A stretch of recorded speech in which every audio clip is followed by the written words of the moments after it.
banyak fadilah, begitu banyak keutamaan, kita menjalaninya dengan biasa-biasa saja. Enggak kita istimewakan karena itu diistimewakan oleh Allah. Atau barangkali terjebak dengan rutinitas. Nah, berulang setiap tahunnya ada, kadangkala di antara jebakan setan itu kita terjebak dengan rutinitas ini. Seperti misalnya jenengan ngertos tukang gali kubur ya. Bagian tukang duduk kuburan niku. Karena ya sehari-harinya kerjaannya itu. Bahkan mungkin sehari ya sok 2 kali. Kadang suasana penghayatannya itu lama-lama menipis. Karena apa? Rutinitas. Padahal harusnya hadir di kuburan, melihat ada orang meninggal, bahkan ikut memakamkan, itu menumbuhkan rasa ingat mati, dzikrul maut, menumbuhkan rasa kesadaran akan kehidupan setelah kehidupan dunia ini. Tapi karena rutinitas harian, kadang-kadang tidak jarang yowes biasa-biasa wae gitu ya. Nah, jangan sampai kita kaitannya dengan Ramadan ini terjebak dengan ya siklus rutinitas ini, sehingga ya kita sikapinya kayak ya biasa-biasa saja.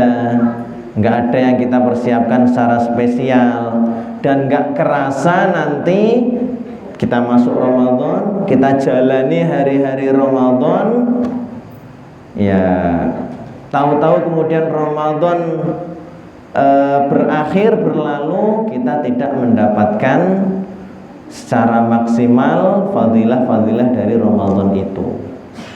Dan nggak ada yang bisa memastikan, nggak ada yang menjamin apakah tahun berikutnya lagi akan masih ada kesempatan untuk kita. Nah, maka ini Ramadan yang kurang dari 2 pekan ya. Kurang berapa hari ini kan?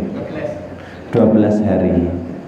Maka ya meskipun kita sudah telat, persiapannya kalau ulama salaf dulu itu mulai Rajab, Sya'ban, itu dikatakan oleh para ulama salaf, Rajab itu bulan menanam, Sya'ban syahrus saqi, bulan mengairi, memupuk, merawat. Nanti Ramadan itu bulan yang untuk memanennya. Yang enggak nanam pas di bulan Rajab, yang enggak mengairi, menyirami di bulan Sya'ban, Ramadannya enggak panen. Nah, kita kalau enggak persiapan kadang-kadang udah tek masuk Ramadan, itu diri kita masih setelannya itu setel pemanasan. Sepekan pertama itu persiapan, sepekan kedua ya mulai panas, rada kenceng, pekan terakhir atau 10 hari terakhir nanti sudah sibuk persiapan, nyari baju, nyari kue dan lain sebagainya. Kadang-kadang seperti itu, padahal itu hari-hari yang terbatas, ayyamam ma'dudat, cuma sebulan. Nah, ini insya Allah untuk pertemuan ini, kalau malam Kamis pekan depan belum Ramadan ya. Jadi insya Allah nanti 2 pertemuan kita khususkan untuk pembahasan ya persiapan menyambut bulan suci Ramadan ini. Kita akan bahas fikih puasa, as-siyam. Kalau bahasa Arabnya puasa niku siyamun, as-siyam atau saumun ya. Dari akar kata soma yasumu. Secara bahasa yutlaqu alal imsak. Kata as-siyam itu artinya adalah imsak, menahan. Menahan apapun, baik menahan makan atau menahan berbicara. Kalau secara bahasa, ada di surat Maryam itu ya, inni nadzartu lirrahmani shauma, aku bernazar untuk Ar-Rahman, zat yang maha pengasih penyayang, sauma aku tidak akan. Kalau di ayat ini konteksnya saat itu Ibunda Maryam ya, ketika beliau atas kuasa Allah tanpa ada suami kemudian hamil punya bayi, itu kan tuduhan masyarakat beraneka macam. Kemudian Ibunda Maryam saat itu menazarkan, saya nggak mau ngomong apa-apa, ini nazartu lirrahmani sauma, menahan diri dari berbicara. Falan ukallimal yauma insiya, mulai sekarang aku tidak akan berbicara kepada seorang pun. Sampai nanti akhirnya kalau kaitannya dengan kisah itu, jabang bayi Isa inilah yang menjawab ya, ini Abdullah, sesungguhnya aku adalah hamba Allah, dan setelah itu bisa jenengan cek di surat Maryam nanti kisah itu. Kalau secara syariat, maksud dari ibadah puasa itu adalah al-imsaku 'anil muftirat, menahan diri dari hal-hal yang membatalkan puasa. Min tulu'il fajri, dimulai dari terbitnya fajar shadiq, ila ghurubi syamsi, sampai terbenamnya matahari, ma'an niyah, disertai dengan niat. Ini maksud dari ibadah puasa, definisinya adalah menahan diri dari segala hal yang membatalkan puasa. Sejak kapan? Dari terbitnya fajar sampai terbenamnya matahari, imsak. Maka di kultur kita itu ada reminder ya, pemberi peringatan, imsak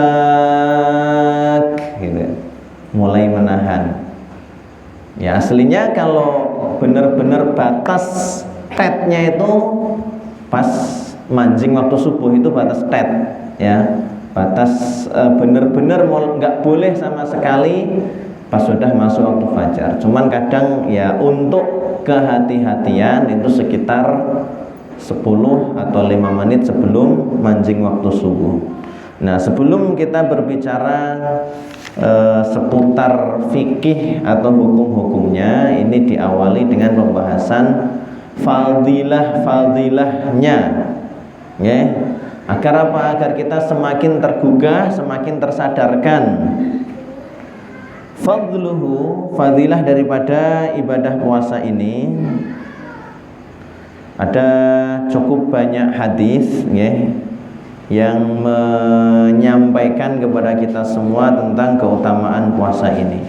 Hadis yang pertama, an Abi Hurairah, dari sahabat Abu Hurairah, bahwasanya Rasulullah SAW beliau bersabda, qala azza wa jalla, qala Allah azza wa jalla, bahwasanya Allah Subhanahu wa taala berfirman. Jadi ini hadis qudsi, firman Allah yang diriwayatkan oleh Rasulullah SAW.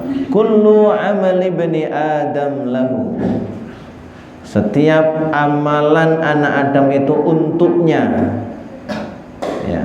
Illa siyam, kecuali puasa. Fa innahu li, maka sesungguhnya puasa itu untukku. Jadi ini perkataan Allah seperti itu sebagai bentuk apa? Penegasan bahwa puasa ini istimewa ya, puasa ini istimewa, dinisbatkan langsung untuk Allah. Li ya, meskipun setiap ibadah yang kita lakukan ya kita niatkannya untuk Allah, tapi dikatakan oleh Allah semua itu manfaatnya untuk ibnu Adam, anak Adam itu sendiri. Kalau puasa dikatakan oleh Allah, li, untukku, wa ana ajzi bihi, dan aku yang akan membalasnya. Jadi maksudnya untuk puasa ini itu pahalanya tak terbatas gitu ya. Allah tidak menyebutkan kadar tertentu. Kalau kayak sholat itu ada kadar nilai pahalanya berapa, berjamaah sekian, enggak berjamaah sekian, baca Al-Quran ada nilai kebaikannya sekian-sekian.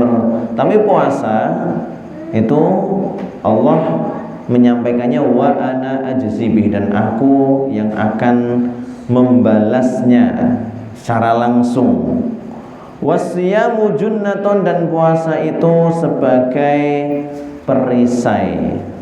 Ini benteng, perisai kita dari kemaksiatan-kemaksiatan. Fa idza kana yaumu shaumi ahadikum, kalau ya kalian sedang puasa pada suatu hari, fala yarfuz, maka janganlah berkata-kata kotor.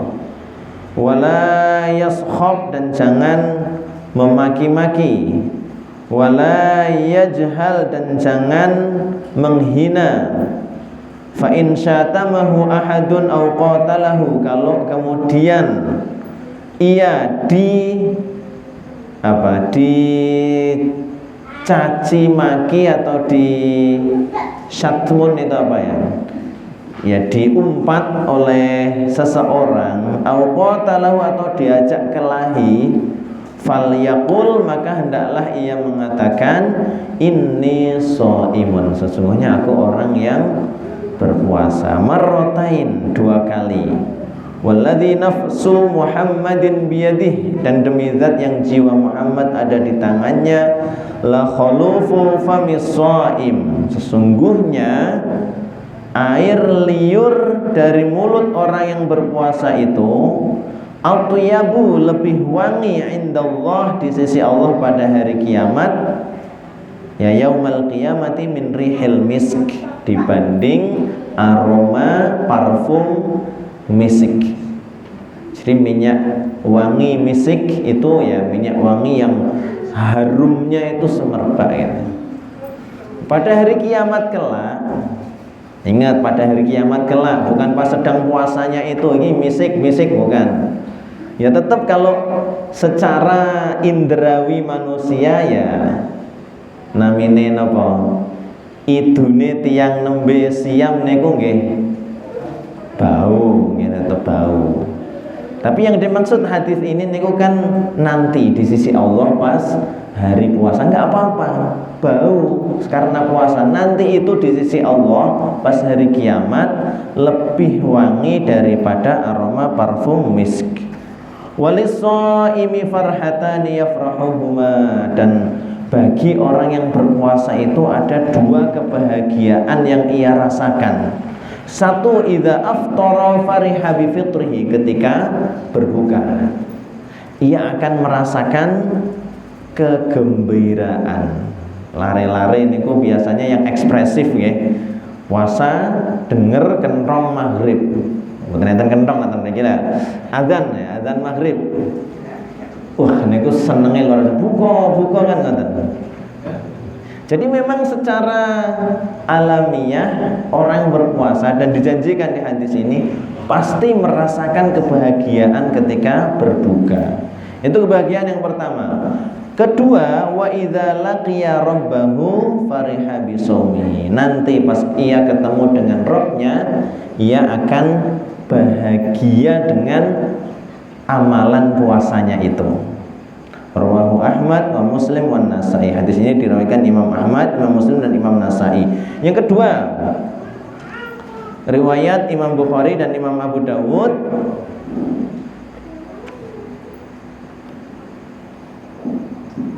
Ya, ini kurang lebih hampir sama dengan tadi. As-siyamu junnatun fa idza kana ahadukum shaiman. Puasa itu sebagai perisai. Kalau seorang di antara kalian sedang berpuasa, jangan berkata-kata kotor dan jangan memaki-maki. Kalau seseorang memeranginya atau mengajaknya kelahi, maksudnya ausyatamu, atau memakinya, falyaqul inni shaim marratain. Nah, ini tambahannya adalah setelah redaksi bahwa air liur, air ludah orang berpuasa itu lebih wangi di sisi Allah daripada minyak misik, dijelaskan yatruku ta'amahu wa syarabahu wa syahwatahu min ajli. Ya, ia meninggalkan makanannya, minumnya, dan syahwatnya min ajli, dikarenakan aku, kata Allah Subhanahu wa ta'ala. Yang ketiga, ini ada hadis as-siyamu wal Qur'an yasfa'ani lil abdi. Puasa dan Al-Qur'an itu kelak akan memberikan syafaat ya pada hari kiamat untuk seorang hamba. Syafaat niku pertolongan. Napa wau? Puasa, siam, kalih Al-Qur'an. Yaqulu siyam, kelak siam itu akan berkata, bersaksi di hadapan Allah, ay Rabb, ya Allah, mana'tuhu ta'am wa syahawat bin nahar fasyafi'ni fi. Dulu aku mencegah dia dari makan dan syahwat di waktu siang. Fasyafi'ni fihi, maka perkenankan aku untuk memberinya syafaat. Wa yaqulul Qur'an, dan Al-Qur'an pun kemudian bersaksi mengatakan di hadapan Allah Subhanahu wa taala, mana'tuhun nauma bil lail. Dulu aku mencegah dia, menghalangi dia dari tidur di waktu malam. Fasyafi'ni fihi, maka perkenankan aku untuk memberi syafaat kepadanya. Artinya ahlul Quran yang benar-benar, ya semoga Allah menganugerahkan kita semua bisa seperti itu. Redaksi hadis ini mana'tuhun nauma bilail, yang sampai kemudian malamnya itu ya tidurnya dibuat sedikit, dihidupkan malamnya untuk ngaji, untuk ibadah, untuk baca Al-Qur'an, ya. Itu yang nanti Al-Qur'an akan memohon di hadapan Allah untuk memberikan syafaat. Fayusyafa'ani, maka keduanya diperkenankan oleh Allah untuk memberi syafaat. Hadis yang keempat dari Abi Umamah qalat, ataitu Rasulullah sallallahu alaihi wasallam. Suatu ketika aku mendatangi Rasulullah sallallahu alaihi wasallam, maka aku mengatakan, murni bi'amalin yudkhilunil jannah. Wahai Rasulullah, perintahkan kepadaku suatu amalan yang akan memasukkanku ke dalam surga. Qala, maka Rasulullah mengatakan, alaika bis-shaumi fa innahu la idlalah.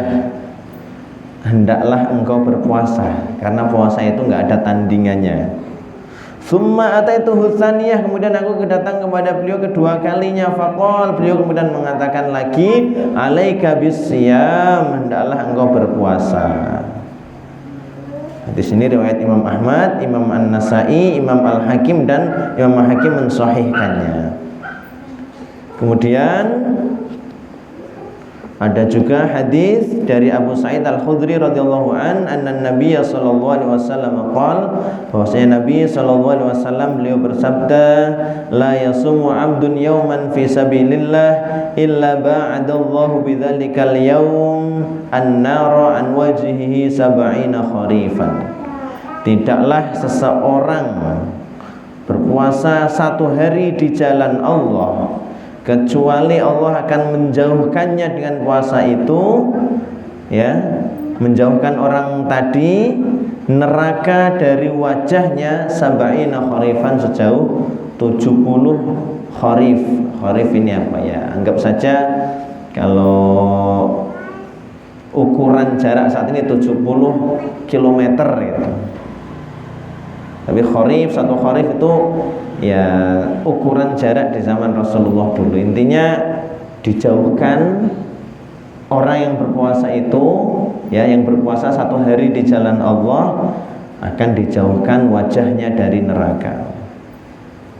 Hadis berikutnya ini masih seputar fadilah-fadilah puasa.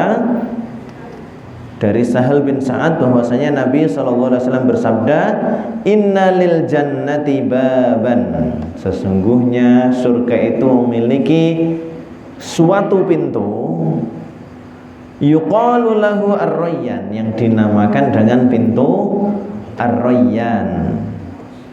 Yuqalu yaumal qiyamah, dikatakan pada hari kiamat, aina shaimun, di manakah orang-orang yang ahli puasa.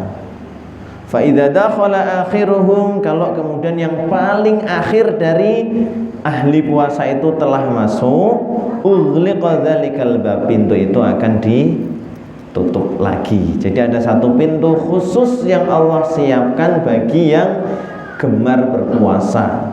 As-shaimun, nama pintunya adalah Ar-Rayyan. Aqsamuhu, kemudian pembahasan berikutnya adalah jenis-jenis puasa. Ada puasa fardu dan puasa sunnah. Puasa fardu ada 3 jenis. Puasa Ramadan itu fardu wajib bagi setiap kaum muslimin yang memenuhi syarat-syaratnya. Kemudian ada puasa nadar. Satu lagi ada puasa kafaroh. Kafaroh itu ya puasa sebagai hukuman, ya. Itu kafarah. Kalau nazar, puasa yang memang dinazarkan. Itu 3 ini puasa wajib. Tapi nanti di bab tentang puasa ini yang akan dibahas adalah puasa Ramadan dan puasa sunnah. Yang lainnya nanti ada bab lainnya tersendiri. Ini kita ambil dari fikih sunnah Sayyid Sabiqnya. Shaum Ramadan, puasa Ramadan hukumnya adalah wajib. Jadi hukum puasa Ramadan itu wajib ditetapkan dengan kitab, sunnah dan ijma'. Ijma' niku napa? Kesepakatan, konsensus para ulama. Fa'ammal kitab, adapun dari kitab, dari Al-Qur'an maksudnya. Ini ayat yang telah sama-sama kita hafal insyaallah. Ya ayyuhalladzina amanu kutiba alaikumus shiyam kama kutiba alal ladzina min qablikum la'allakum tattaqun. Wahai orang-orang beriman, kutiba telah ditetapkan, ay furidha diwajibkan, alaikum atas kalian as-shiyam puasa. Kama kutiba sebagaimana telah diwajibkan alal ladzina min qablikum atas orang-orang sebelum kalian la'allakum tattaqun agar kalian berpuasa. Jadi umat-umat terdahulu itu juga sudah mengenal adanya ibadah puasa ini. Kemudian ya termasuk ahli kitab yang masih hidup di zaman Rasulullah, mereka juga familiar, kenal dengan ibadah puasa. Hanya saja kalau di kitab fikih manhaji itu disebutkan difardukannya, diwajibkannya puasa pada bulan Ramadan itu kekhususan bagi umat Nabi Muhammad ini.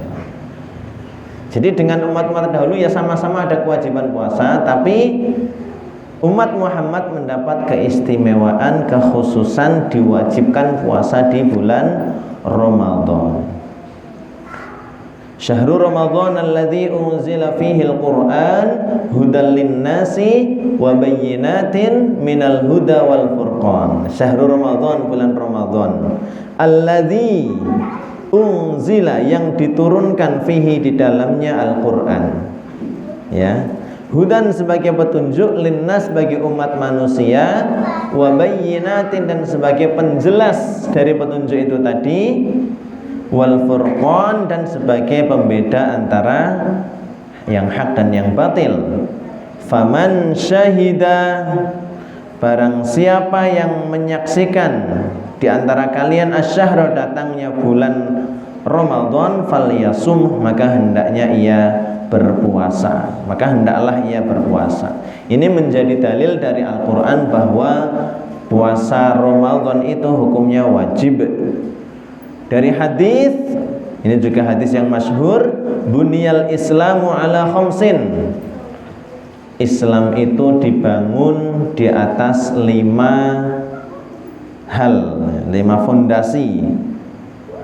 Syahadati an la ilaha illallah wa anna muhammadar rasulullah, syahadat bahwasanya tiada ilah selain Allah dan bahwasanya Muhammad adalah utusan Allah, wa iqamis shalah mengerjakan salat, wa itaiz zakah menunaikan zakat, wa siyami Ramadan dan puasa Ramadan, wa hajjil bait dan haji ke Baitullah.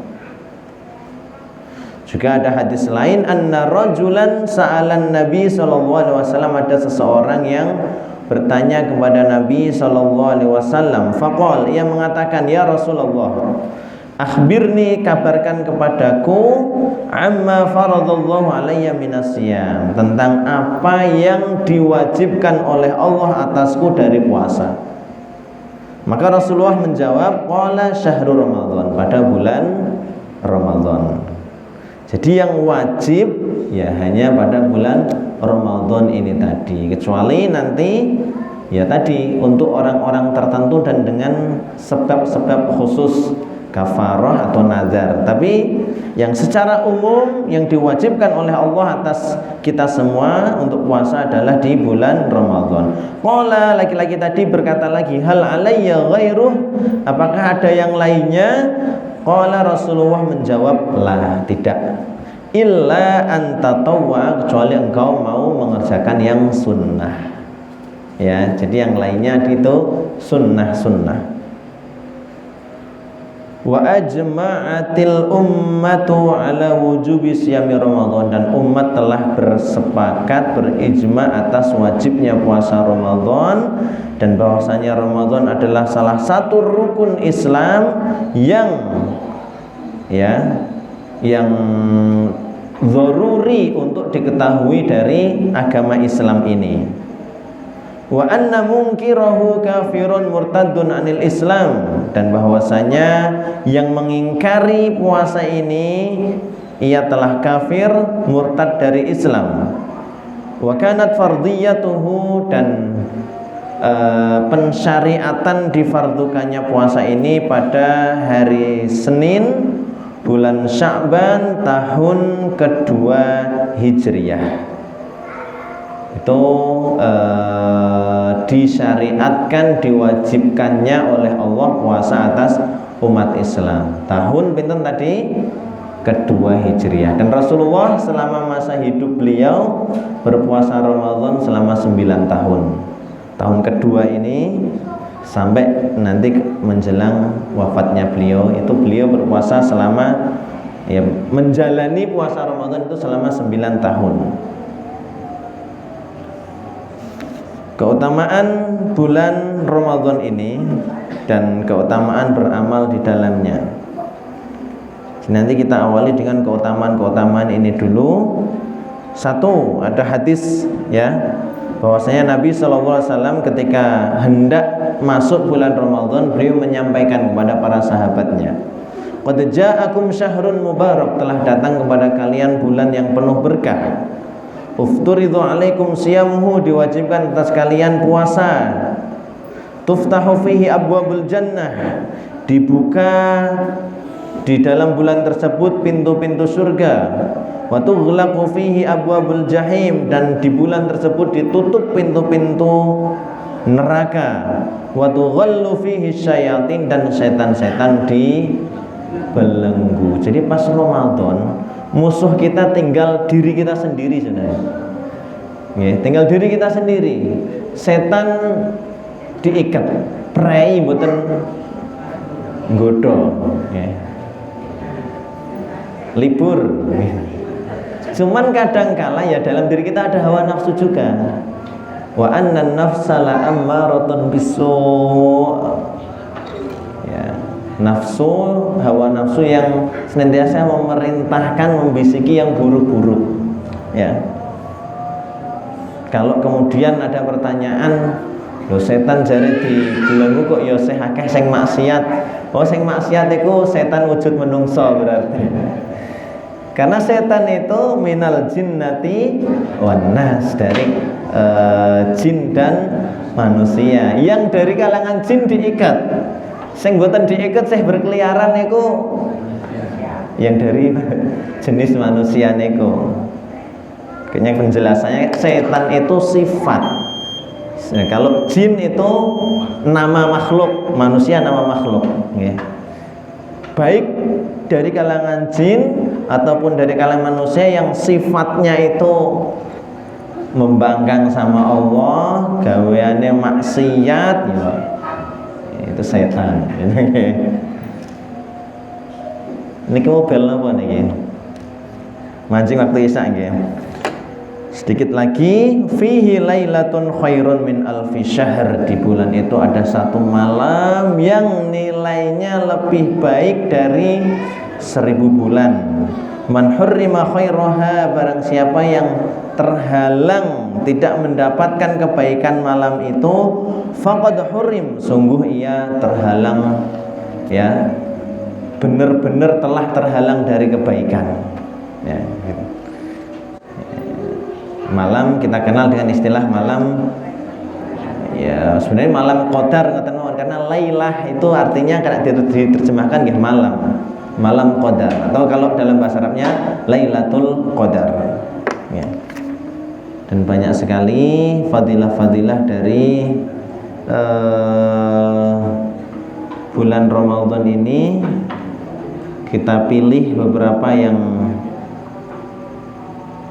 nah ini hadis dari sahabat Abu Hurairah, Nabi SAW bersabda, as-salawatul khams, salat 5 waktu, wal jum'ah ilal jum'ah, ya, satu Jumat ke Jumat berikutnya, wa Ramadan ila Ramadan, Ramadan ke Ramadan berikutnya, mukaffiratun lima bainahunna, itu menjadi penghapus dosa-dosa antara waktu-waktu itu tadi. Jadi Allah itu memfasilitasi, memberikan fasilitas menghapus dosa untuk kita. Ada yang sifatnya harian, ada yang pekanan, ada yang tahunan.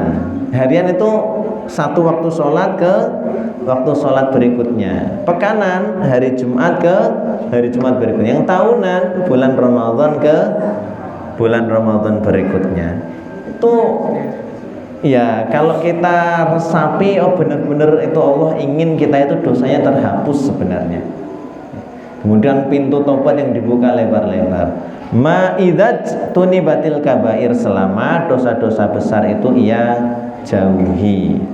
Kalau dosa besar itu harus dengan taubatan nasuha.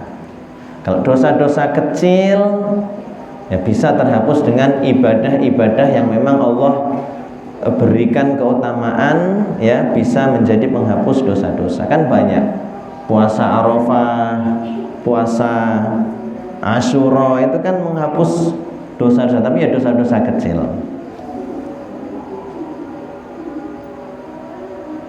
Gitu untuk pembahasan yang bisa kita sampaikan pada kesempatan malam hari ini.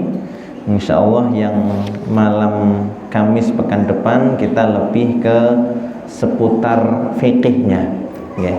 Kalau ini tadi seputar fadhailnya, fadilah-fadilahnya. Semoga menggugah, ya, semakin menguatkan keseriusan kita, mumpung masih ada sekitar 10 atau 12 hari lagi, ya.